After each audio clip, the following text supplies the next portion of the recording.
In war, a soldier's strength is his unit. His comrades are his family.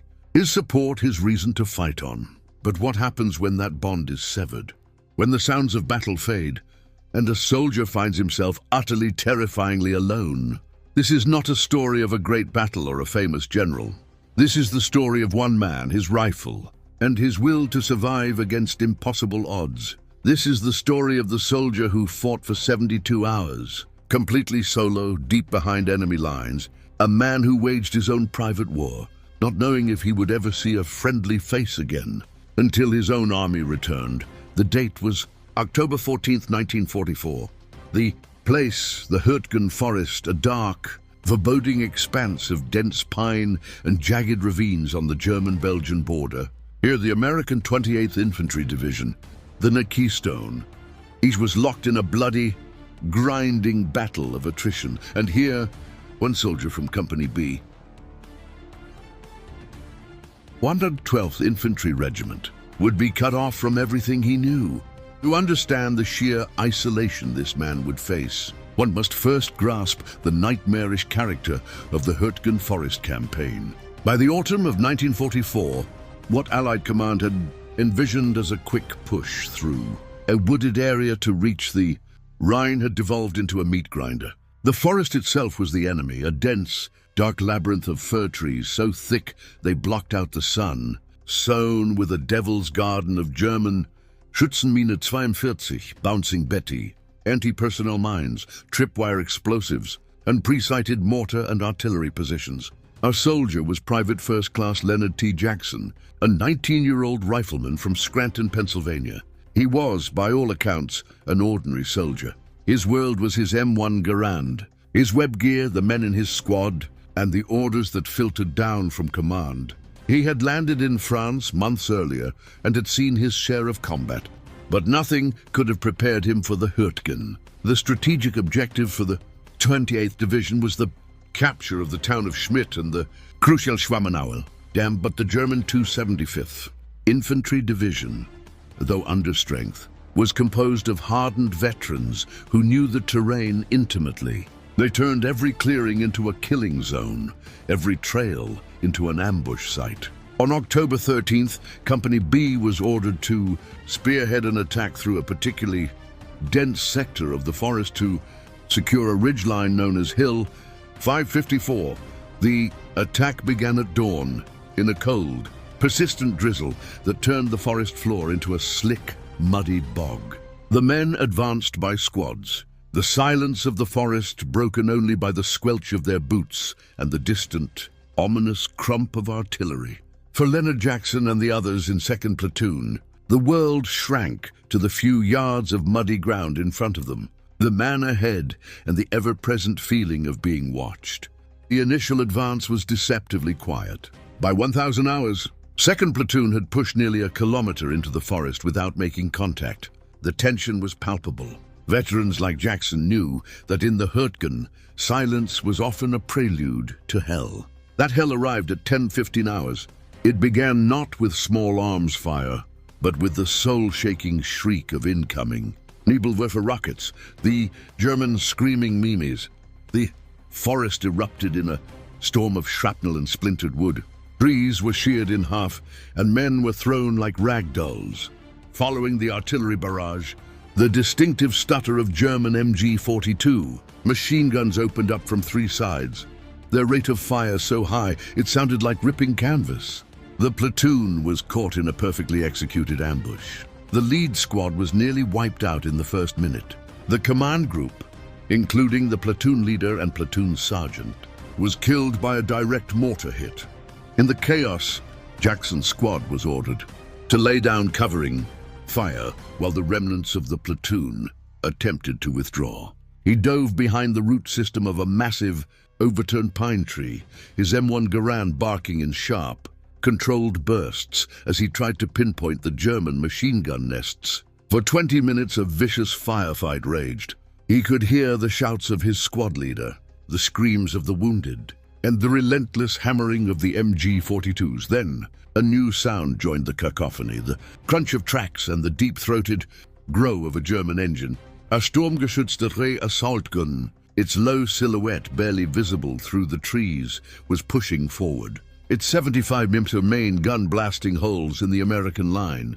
The order was given, a full fighting retreat. It was every man for himself. Jackson provided covering fire until his en-bloc clip ejected from his Garand with a distinctive ping. As he slammed a new one home, he saw a group of his comrades falling back through the smoke. He laid down another volley of fire, then turned to follow them. It was in that moment, in the smoke, the confusion, and the deafening noise, that fate intervened. A German mortar shell landed just yards from his position. The concussion lifted him off his feet and slammed him into the base of a tree. His world went black. He awoke minutes later, his ears ringing, his head throbbing.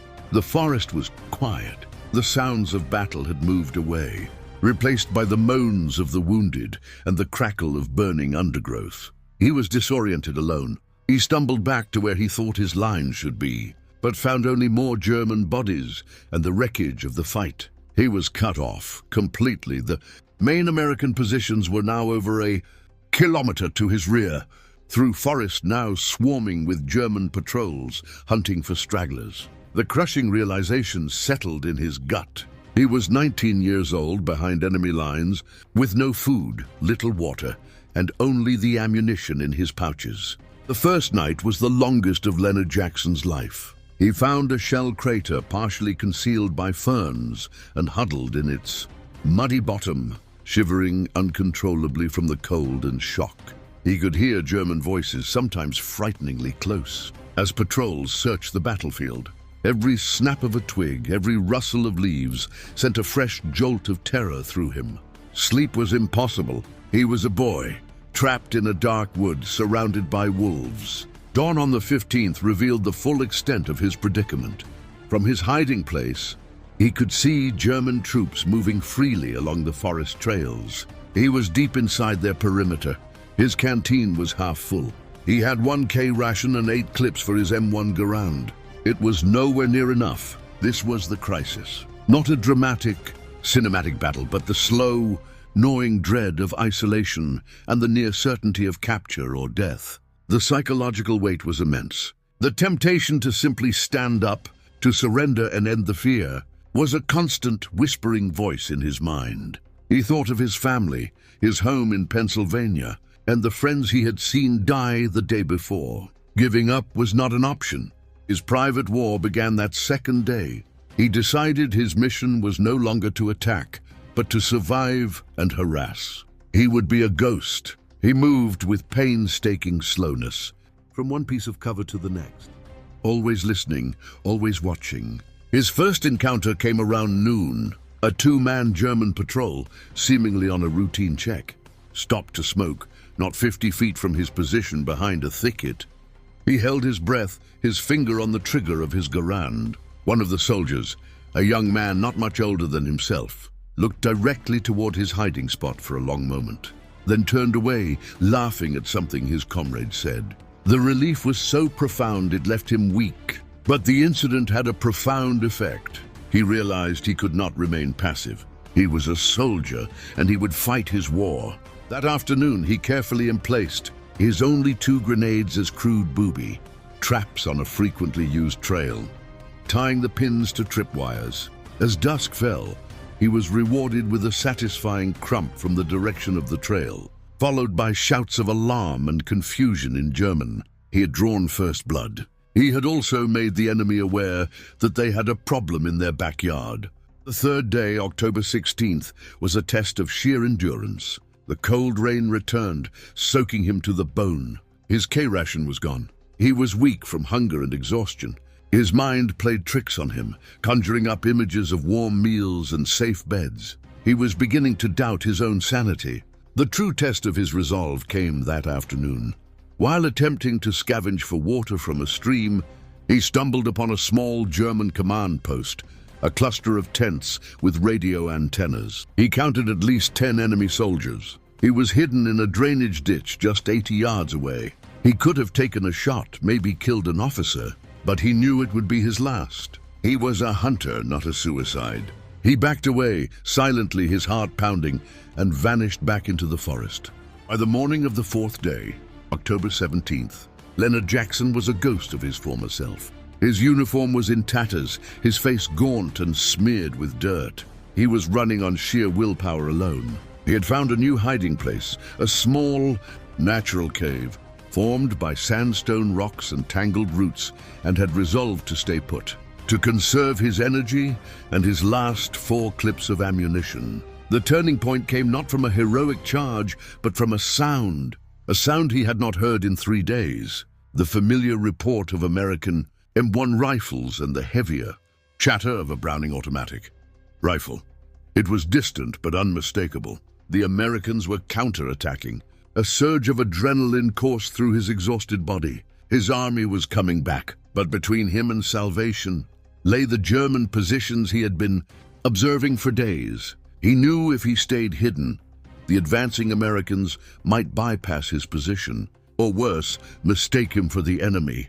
He made a decision. He would not wait to be rescued. He would fight his way to the sound of the guns, crawling from his cave. He moved toward the growing sounds of battle. He reached the edge of a small clearing where a German machine gun nest, an MG-42, was dug in and pinning down an American platoon on the far tree line. He could see the German crew clearly, 3 men, focused entirely on firing at the Americans to their front. They were completely exposed from the flank. This was his moment.